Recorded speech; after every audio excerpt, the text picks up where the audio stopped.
반갑습니다. 저는 청년부성기는 근교주 목사입니다. 오늘의 이야기는 요나 5가지 이야기 중에 4번째 이야기, 다시 보내시다, 다시 보내시다 라는 이야기입니다. 최근에 질문을 받았는데요, 요나 아직 살아있냐라는 얘기를 하더라고요. 빌립보서 8월 동안 이렇게 진행하느라고 요나서를 잠깐 쉬었는데 그 사이에 요나 시리즈 끝난 줄 아는 청년들도 있었는데요. 여러분, 요나 살아있습니다. 요나 살아있고요. 그리고 요나는 살아있을 뿐만 아니라 오늘은 니느웨까지 드디어 왔습니다. 그래서 오늘 그 니느웨에 도착한 이야기를 오늘 할 겁니다. 꽤 오래 쉬었으니까 지난 이야기들 한번 복습하면서 짚고 넘어갈게요.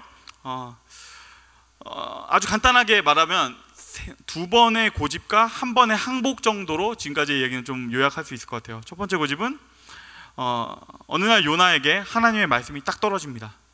너는 이제 너의 나라의 원수 아시리아, 거기에 수도 니느웨에 가서 거기에 심판의 메시지를 전해라, 거기에 경고를 주어라 라고 이렇게 얘기를 합니다. 근데 요나는 이것을 싫어해요. 왜 그러냐면 그는 민족주의자였거든요. 그래서 하나님, 제가 거기를 왜 갑니까? 그래서 그의 첫 번째 고집이 발견되는데 그것은 다시 니느웨의 가장 반대 지점이 어디였냐면 다시스입니다. 다시스를 향해서 끝까지 도망갑니다. 그것이 첫 번째 그의 고집이었고요. 두 번째 시간, 폭풍이 온다라는 제목으로 진행했었는데요. 그래서 이 요나가 다시스행 배를 탔는데 이 배에 타서 잘 가는가 싶었더니 하나님께서 이 배를 향해 이 바다에 폭풍을 던지십니다. 폭풍이 와가지고 그냥 배가 뒤집어지고 막 다 죽게 생겼죠. 이제 진짜 너무 위험한 그 상황이 왔는데도 요나는 끝까지 회개하지 않아요. 끝까지 고집부립니다. 그러면서 나를 차라리 저 바다에 던지시오, 내가 잘못했으니 내가 죽겠소 라고 얘기를 합니다. 그렇게 두 번째 고집을 부리고요. 그리고 세 번째, 하나님의 얼굴을 피하려 아니죠. 네, 잘못 적힌 거죠. 제가 적은 거예요, 저거. 세 번째, 그곳에 물고기가 있었다라는 제목으로 진행됐는데, 그렇게 바닷속에 던져진 요나는 그대로 죽는가 싶었지만 거기에요, 하나님께서 준비하신 물고기가 있습니다. 그래서 이 물고기 뱃속으로 들어가게 되죠. 이 물고기 뱃속, 인생의 밑바닥 같은 가장 고통스러운 그 지점에 딱 들어간 요나는 그때는 어떻게 했을까요? 거기서도 고집을 부릴 수 있었을까 하면 그렇게 못합니다. 물고기 뱃속은 그런 데가 아니에요. 여러분, 제가 이걸 어제 설명하면서 우리 리더십들한테 이것은 마치 그 물고기 뱃속이니까 갈치 속젓 속에 네가 한 3일 정도 들어가 있으면 저절로 기도가 나올 것이다, 뭐 이런 얘기를 했었는데요. 절대로 이거는 고집 못 부립니다. 항복하게 돼요. 하나님 살려주세요, 하나님 도와주세요, 이렇게 기도하게 되는 순간이 저번 시간까지의 이야기입니다. 그리고 하나님께서 이 요나의 뱃속에서, 그 물고기 뱃속에서 부르짖는 그 기도를 들으셨고요. 물고기가 요나를 해변에다가 토해 놓습니다. 그는 살아난 것이죠. 여기까지가 지난 시간의 이야기였고요. 오늘 이제 새로운 이야기를 시작하는데 뜬금없는 것 같지만 이 얘기부터 시작할게요. 청년들 가운데 가끔씩요 그런 친구들이 있습니다. 자기는요 확실한 게 좋대요. 확실한 게. 그리고 말버릇이 이런 게 있어요. 기야 아니야, 기야 아니야, 맞아 아니야, 딱 말해, 뭐 이런 거죠. 지금 가는 거야 마는 거야, 멈춘 거야 가는 거야, 딱 말해, 둘 중에 하나일 거 아니야, 뭐 이렇게 그런 친구들 여러분 주변에도 있죠. 이런 친구가 확 눈에 드러날 때는 언제냐면 점심 메뉴 고를 때예요. 점심 메뉴 고를 때. 저는 사실은 좀 양떼근성이 있는 사람이라서 이런 거 메뉴 고르자고 하면은, 뭐 누가 예를 들어서 오늘 점심 냉면 어때? 딱 얘기하면 냉면? 너무 좋지, 완전 시원, 맛있겠네, 뭐 이래요. 그리고 또 5초 뒤에 어떤 친구가 와가지고 야 뜨끈한 국밥은 어떨까? 그러면 국밥 최고야, 최고 완전 최고지, 뜨끈한 국밥, 이러면 그때 그걸 듣고 있던 이 확실한 거 좋아하는 친구가 바로 승질을 냅니다. 진짜 짜증나게 하지 마라. 짜증나게 하지 마라. 여러분 가끔 이런 친구 있죠. 네. 이런 친구들 뭐 점심 메뉴 정도는 좀 귀여운 일이죠. 그래도 이 친구들과 있어서 오히려 점심 메뉴 정하기가 되게 수월해요. 저같이 뭘 먹어도 괜찮은 사람들한테는 되게 행복한 일이죠. 그런데 이런 친구들의 스타일, 이런 친구들의 이야기가 문제가 될 때가 있습니다. 그건 뭐냐면 인간관계에서의 문제예요. 인간관계에서 이 친구들한테는요, 이런 스타일의 친구들은 사람은 딱 2종류밖에 없어요. 천사 아니면 악마고요, 적 아니면 친구. 이 둘 중에 하나밖에 없는 거죠. 이거는요 좀 엄밀하게 말하자면 굉장히 이분법적인 세계관 속에 사는 사람입니다. 뭐 점심 메뉴야 냉면도 괜찮고 국밥도 괜찮겠지만 이 문제는 좀 다릅니다. 인간관계에서마저 이렇게 자를 때 가끔씩 이런 친구한테 전화 올 때가 있어요. 교준아, 야 너 아무개 알지? 야 걔 진짜 아니야. 걔 완전 쓰레기야. 걔 만나면 인생 망해. 걔랑 아예 근처도 가지 마. 걔는 만나면 끝이야. 뭐 이런 얘기를 들으면 그때는 진짜 마음이 좀 어려워져요. 이렇게 막 뭔가를 딱 정해주려고 할 때. 오늘 본문에서 우리가 만나고 있는 이 요나라는 선지자가 사실은 그런 사람입니다. 그런 친구예요. 그에게 있어서 세상은 굉장히 심플합니다. 그냥 선 아니면 악, 이 둘 중에 하나 어딘가에 서 있는 것이 요나의 세상이에요. 그러니까 그에겐 이런 거죠. 니느웨가 아수르의 수도거든요. 그러니까 아수르는 끔찍한 나라야. 이렇게 말하는 거죠. 악마 같은 나라야. 그 나라는 너무 잔인하고 너무 끔찍한 나라이기 때문에 거기는 없어져야 마땅한 사회 악이야. 거기는 끔찍한 나라고, 그러니까 당연히 거기는 멸망당하는 게 정당해. 그리고 그러니까 당연히 니느웨는 못 가는 겁니다. 거기가 심판당하고 없어지는 게 맞는데 거기를 왜 갑니까? 그래서 거기는 안 가는 게 맞는 것이죠. 그리고 거기서 나아가서 그 니느웨에 사는 사람들, 그 사람들도 사실은 다 똑같은 놈들이야. 그 놈들 다 악마 같은 놈들이야. 나는 그래서 거긴 못 가. 하나님, 저는 거긴 못 갑니다. 그리고 그는요, 이게요 정의라고 생각합니다. 이게 정의다. 그리고 여기서 발생하는 문제가 한 가지 더 있습니다. 저곳이 악이다, 저것은 끔찍한 곳이다라고 딱 결정하는 순간요, 그 반대편에 서 있는 나는 뭐가 되는 거냐면요, 선이 되는 거예요. 나는 선. 그래서 하나님이 함께 하시는 이스라엘은 선이고, 그리고 그 나라의 선지자인 나는 당연히 선이다. 나는 선하고 깨끗한 사람이고 난 그들은 악하다. 이 좀 독선적인 스탠스에 서게 되는 것이죠. 거기다 이런 이분법적인 세계관 속에서 하는 이 요나가요, 고집까지 셉니다. 그를 고집을 꺾을 수가 없어요. 이런 친구하고는요 대화가 잘 안 됩니다. 이런 조금은 이분법적이고 그리고 좀 독선적이고 고집 그리고 불순종, 이것들로 가득 차 있는 선지자. 우리가 지금 계속 읽어가는 이 요나 이야기는 어쩌면 하나님께서 그의 세계관을 바꿔가는 얘기입니다. 그리고 이 고집쟁이, 이 불순종하는 이 형편없는 선지자를 다루는 이야기를 통해서요, 하나님께서 우리를 향해서 주시는 메시지도 있습니다. 그래서 우리는 드디어 이 선지자가 그 많은 고초를 겪고 니느웨까지 도착한 이 시점을 한번 구경하러 가볼 겁니다. 오늘 요나 이야기는 이렇게 시작합니다. 3장 1절과 2절 말씀입니다. 함께 읽겠습니다. 시작. 주님께서 또다시 요나에게 말씀하셨다. 너는 어서 저 큰 성읍 니느웨로 가서 이제 내가 너에게 한 말을 그 성읍에 외쳐라. 아멘. 여호와의 말씀이 다시 요나에게 임했다. 하나님은 요나를 다시 보내셨다. 이것이 오늘 이야기의 시작입니다. 두 번째 기회예요. 두 번째 기회. 주님께서 또다시 말씀하셨다. 다시 부르셨다. 저는 이 한마디가 너무 좋습니다. 은혜가 있어요. 다시 말씀하셨다. 그리고 다시 부르셨다. 지금 상황은 최악이에요. 하나님은 지금 이 물고기 뱃속에서 그냥 다 녹아버린 것 같은, 반쯤 곤죽이 된 것 같은 선지자를 다시 불러내는 것입니다. 그가 갔었던 그 물고기 뱃속은요, 모든 것을 다 벗겨내는 장소입니다. 제가 저번 시간에 얘기했죠. 물고기 뱃속, 그 지옥 같은 고난은요, 우리의 모든 것들을 하나하나 다 제거한다고.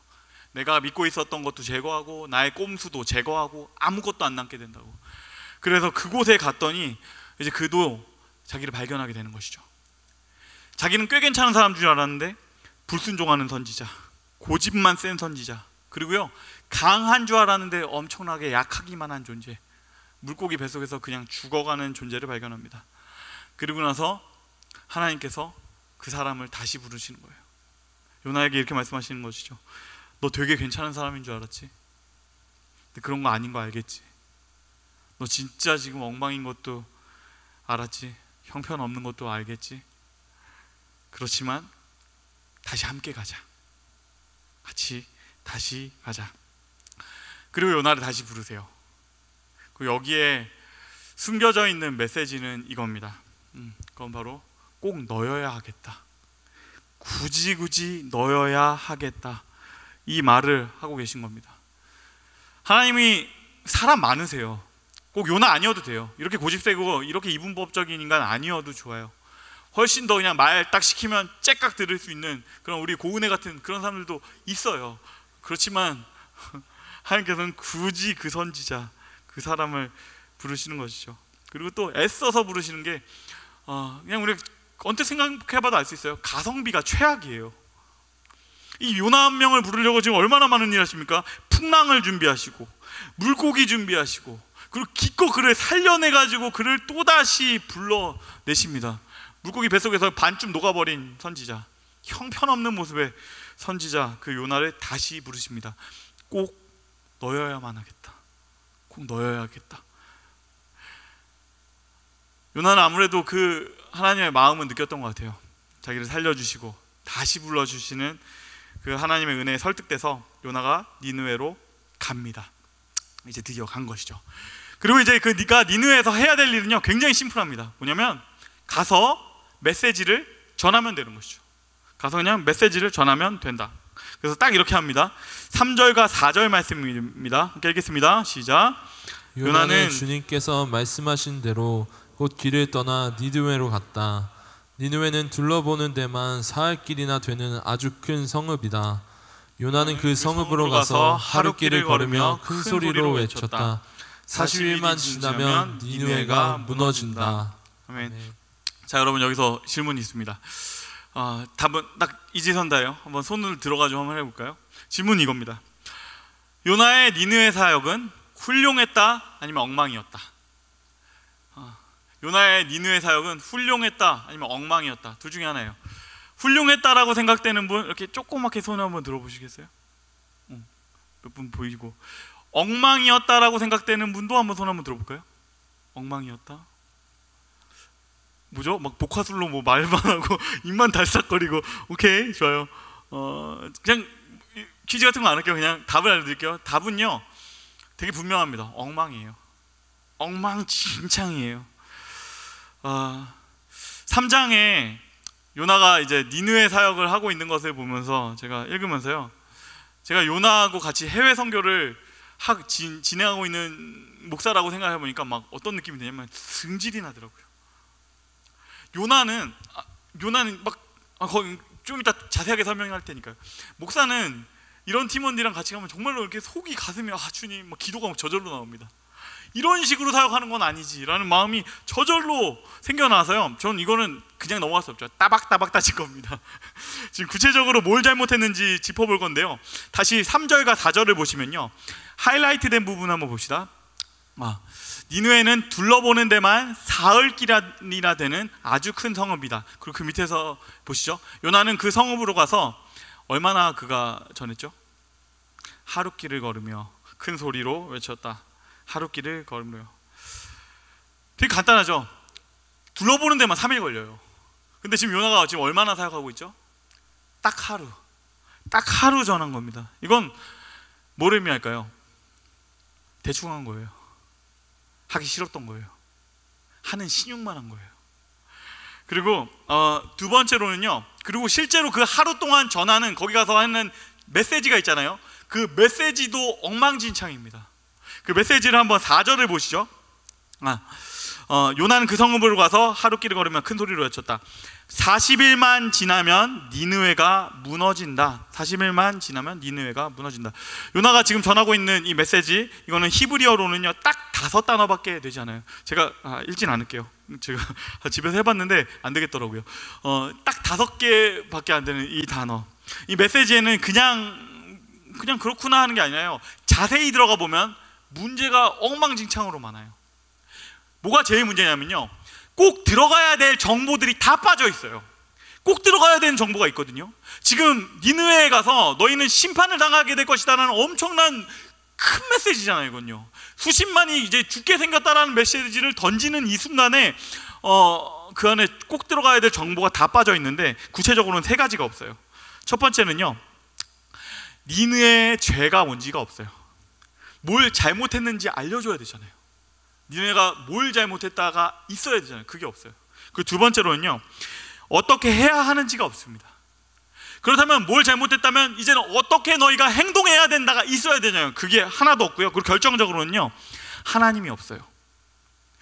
이 메시지를 누가 전달하고 있는지를 반드시 전해줘야 되는데 하나님이 보낸 메시지라는 거 적어도 그건 밝혀야죠. 그러니까 진짜 성의 없는 거예요. 이 세 가지가 다 없는 메시지. 거기다 얼마나 했다? 3일을 돌아야 되는 곳을 하루 돌았다. 이건 간단한 거죠. 하는 둥 마는 둥. 하기 싫어서 했다. 만약에 제가 요나랑 동역했더라면 첫째 날 이걸 딱 전하는 그 순간에 진짜로 저는 그때는 화를 냈을 것 같아요. 이렇게 사역할 거면 그냥 하지 마. 이런 식으로 할 거면 하지 마. 그리고 그날 그냥 우리 니느웨 선교팀 짐 싸가지고 한국 오는 거예요. 이렇게 할 수 없어요. 그 뒤에 리트릿 없어. 그냥 다 그냥 한국 오는 거예요. 어쩌면 지금 요나는 저처럼 그렇게 화내는 그거를 듣고 싶어서 지금 이렇게 하는 것 같아요. 이렇게 말하는 거죠.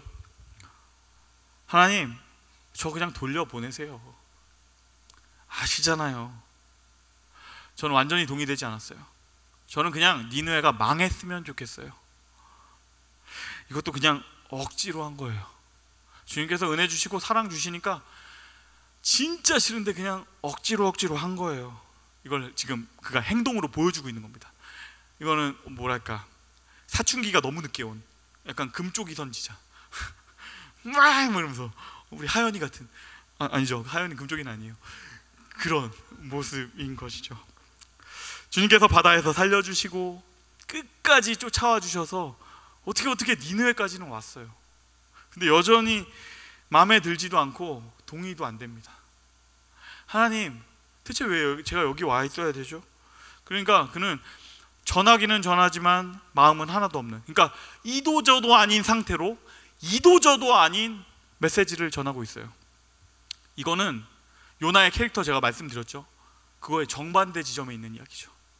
가면 가고 말면 많은 사람, 칼을 뽑았으면 무라도 베야 되는 사람이요, 칼을 뽑아가지고 물을 이렇게 이렇게 하고 있는 거죠. 말도 안 되는 상황 속에서 그가 던져져 있다. 그리고요, 그런 세계관을 가진 요나라면요, 지금 이 생각을 하기 때문에 이렇게 하고 있는 거기도 합니다. 뭐냐면 지금 요나가 타고 있는 태도가 뭐죠? 대충 엉망으로 최악의 어떤 사역들을 지금 하고 있고, 그렇게 되면 그의 세계관 속에서는요, 당연히 이 사역은 어떻게 되냐면 망해야 돼요. 엉망으로 일했으면 엉망인 결과를 받아야죠. 그게 정상이죠. 그의 세계관 속에서는 진짜 최선을 다하면 최선의 결과, 최악을 다하면 최악의 결과, 이게 너무너무 당연해 라는 그런 사람인 것이죠. 그래서 이제 니느웨는 망하는 게 맞는, 사역도 망해지는 게 맞는 이 상황 가운데서 니느웨가 어떻게 됐을까? 이어지는 이야기가 놀랍습니다. 5절과 6절 말씀인데요, 우리 한 목소리로 읽겠습니다. 시작. 그러자 니느웨 백성들은 하나님의 말씀을 믿고 금식을 선포하고 그들 가운데 가장 높은 사람으로부터 가장 낮은 사람에 이르기까지 모두 굵은 베옷을 입었다.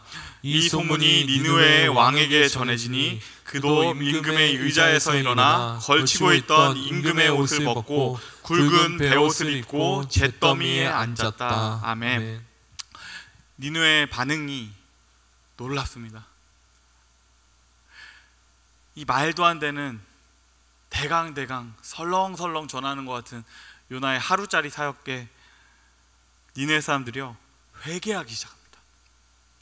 금식하기 시작해요.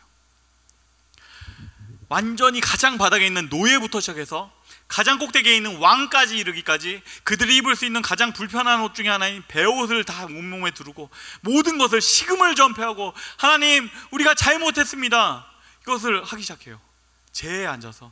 거기서 말씀을 보면요, 심지어 가축들까지도 금식했다고 나와 있어요. 우리는 모든 것보다 이게 더 중요합니다, 우린 이것에 모든 마음을 쏟겠습니다 라는 지금 태도인 것이죠. 그리고 니느웨 왕이 어떻게 명령을 하냐면요, 8절과 9절 말씀인데요, 제가 읽을게요. 사람이든 짐승이든 모두 굵은 베옷만을 걸치고 하나님께 힘껏 부르짖어라. 저마다 자기가 가던 나쁜 길에서 돌이키고 힘이 있다고 휘두르던 폭력을 그쳐라. 하나님께서 마음을 돌리고 노여움을 푸실지 누가 아느냐. 그러면 우리가 멸망하지 않을 수도 있다. 아멘. 이건 놀라운 결과죠. 뭐가 가장 놀랍냐면 지금 이들의 반응에는 요나가 전하지 않았던 세 가지가 다 있습니다. 요나가 반드시 들어가야 되는 세 가지가 하나도 들어가 있지 않았었잖아요. 근데 보면요, 첫 번째, 니느웨의 죄. 우리의 죄는 힘이 있다고 휘두르던 폭력이었습니다. 이것이 우리의 죄였습니다 라는 것을 그들이 고백하고 있고요. 그 두 번째, 그래서 우리가 해야 될 일은 금식하며 회개하겠습니다. 주님, 우리는 이 잿더미 위에 앉아서 우리의 지난 삶을 회개하면서 우리는 금식하고 주님께 부르짖겠습니다 라고 부르짖고 있고요. 세 번째, 이 말씀을 주신 분이 하나님이시다, 이거까지 포함이 되어 있어요. 여호와 하나님께서 이 말씀을 우리에게 주셨다까지 포함되어 있죠. 완벽한 대답입니다. 요나는 지금 엉망으로 전했지만 니느웨는 완벽하게 응답합니다. 요나의 헌신은 10점인데 니느웨의 반응은 100점이에요. 대체 어떻게 이렇게 됐을까요? 어떻게 이것이 가능한가? 어떤 학자들은요, 그 시기쯤에 니느웨에 요나가 도착하기 직전에 이해할 수 없는 엄청난 재앙들이 계속해서 반복해서 일어났던 것이 있었다, 뭐 이런 거 저런 것들 조합해서 이야기하기도 합니다. 근데 저의 개인적인 입장을 물으신다면 저는 모른다 쪽이에요.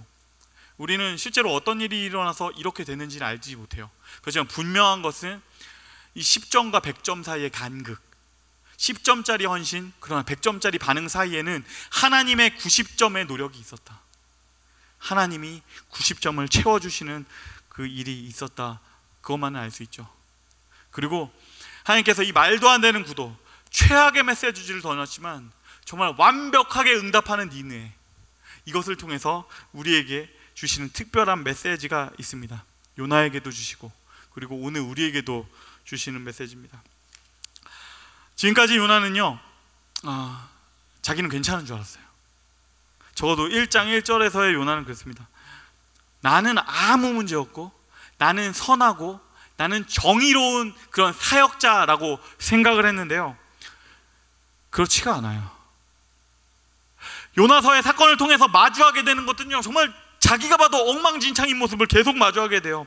하나님을 피해서 달아나는 선지자를 보게 되고, 가판 아래에 숨어가지고 잠이나 자고 있는 선지자를 마주하게 되고, 그리고 막 물고기 뱃속에 처박히고 나니까 울고불고 부르짖는 그 죄인을 만나게 되고, 그리고 거기에서 기껏 꺼내다가 니느웨까지 가가지고는 형편없는 사역을 하는 엉망인 선지자, 그 모습을 발견하게 됩니다. 그 모습을 직면하게 된다. 스스로도 너무 당황스러운 세계예요. 지금까지 요나가 경험했던 세계는 굉장히 심플한 세계였습니다. 이분법적인 세계였어요. 흑 아니면 백, 천사 아니면 악마밖에 없었어요. 아주 이분법적이고 분명한 세상이었죠. 그런데 하나님은 그의 세상에 이해할 수 없는 것들을 보여주기 시작합니다. 악마 같은 그 나라, 절대로 가능성이 없다고 생각했던 그 니느웨가 회개하는 것을 보게 됩니다. 이것은 요나가 알지 못하는 세계예요. 10점밖에 투입하지 않은 최악의 사역을 했는데 거기서 100점짜리 결과를 얻게 되는 이 일을 보게 합니다. 이것은 요나가 알지 못하는 세계예요. 그리고 무엇보다도 그 형편없는 사역을 하고 있는 선지자가 나였다라는 사실, 이것은 정말로 요나가 알지 못하는, 이해할 수 없는 현실입니다. 그러니까 하나님은 요나서를 통해서 말씀하시는 것이에요. 우리에게도 사람은 어디에도 100점은 없다. 사람은 다 약하다. 나름의 최선을 다하지만 하나님 눈에 찰만한 게 어디 있겠습니까? 하나님 눈에서 10점이나 20점이나 30점이나 어마어마하게 대단해 보이는 게 있겠습니까? 하나님은 훨씬 더 위대하게 하실 수 있는 분이 우리의 작은 노력과 작은 헌신을 크게 봐주시는 것 뿐이에요. 우리가 했던 거는 엉망진창이지만 그걸 크게 봐주시는 것 같은 거예요. 마치 어린아이가 막 밑그림 그려놓은 거를 하나님께서 진짜 멋지게 덧칠해 주시고, 그리고 나서는 네가 날 위해서 그려줬다라고 얘기하시는 것이죠. 이거 관련해서 오늘 아침에 제가 그림 하나 사진 찍었어요. 여러분 이게 뭔지 아세요? 이걸 알아맞춘다고요? 피카츄예요. 우리 딸이 피카츄라고 그려준 거예요. 저는 보고서 많은 생각이 들었어요. 근데요, 이게요 사실은 끝이 아니에요. 이거 몇 주 전에 했던 건데, 요거에서 이 다음 거는 제가 깜빡하고 안 찍었는데, 이거를 기가 막히게 엄마가 색깔을 기가 막히게 칠해놨어요. 그래서 처음에 좀 보고서 딱 생각할 때는 뭐야? 피카소야? 뭐야? 이건 뭐지? 피카츄는 아닌 것 같은데 피카소야? 뭐 이런 생각하고 있었는데, 엄마가 노란색으로 까만색으로 다 이렇게 해가지고 볼터치까지 해가지고 딱 완성을 시켜놓더라고요. 그걸 보니까 그때는 딱 보자마자 이거 피카츄네? 이거 피카츄인데? 라고 알 수 있었어요. 하나님께서는 이렇게 일하시는 것입니다. 우리의 사역이란 건 사실은 이런 것이에요. 아이가 그린 밑그림에 하나님이 덧칠해 주시는 것 같은, 그리고 하나님 말씀해 주시는 거예요. 걔는 지금 나름대로 최선을 다하고 있는 거야. 요나의 엉망인 것 같은 헌신에 대해서도, 우리의 부족한 헌신에 대해서도 걔는 지금 나름의 최선을 하고 있는 거야. 하나님께서 이렇게 말씀해 주시는 것이고, 그리고 또다시 기회 주시는 것입니다. 이것이 하나님의 세계관이고, 이것이 하나님의 방식이에요. 요나의 세계관을 완전히 무너뜨리면서 그를 끌고 오시는 데는 이 사랑의 세계관, 완전하지 못한 사람을, 부족한 그 사람을 하나님이 완전한 것처럼 봐주시는 그 세계관, 그곳으로 끌고 오십니다. 그렇지만 우리는 참 이게 사실 힘듭니다. 누군가를 봤을 때, 엉망인 존재를 봤을 때, 별로인 결과를 봤을 때 그 사람을 믿어주고 기회 주는 것이 사실은 쉽지가 않아요. 우리가 살면서 진짜 싫은 사람들 만날 때 있잖아요. 그런 사람들 직장에서도 있을 때도 있고, 아니면 뭐 친구 중에도 있을 수도 있고, 아니면 집안에 있는 망나니도 있을 수 있어요. 사실은요, 우리는 그 사람이라고 말하고 싶지도 않아요. 우리는 그냥 사물처럼 말하고 싶어요. 하나님, 저는 저거하고는 같이 지내고 싶지 않아요. 사실은 어쩌면 우리는 정말로 별로인 것들을 봤을 때, 부족한 어떤 사람의 현실을 봤을 때 우리 안에 생기는 마음은 그것일지도 모르겠어요. 그건 너무 자연스러운 것이죠. 그런데 하나님께서는 우리에게 말씀하시는 거예요. 기회를 주어라. 기회를 줘라. 그러니까 믿음이라는 것은요, 그 사람이 다른 삶을 살 가능성에 대한 희망을 놓치지 않아주는 겁니다.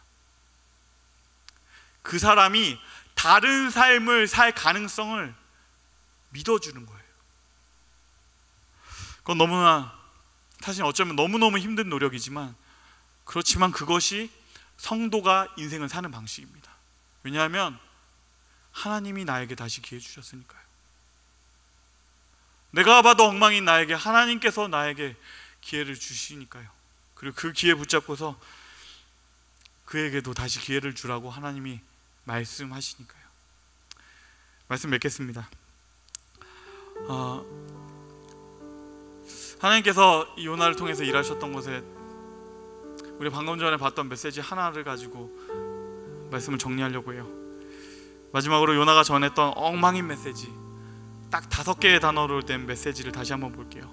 그거는 40일이 지나면 니느웨는 무너질 것이다 라는 메시지였죠. 근데 여기서 이 무너진다라는 단어로 쓰이는 히브리어 하파크라는 단어가 쓰이는데, 이 하파크는요, 정확하게는 뒤집히다라는 단어예요. 그런데 이 단어는 뜻이 2개예요.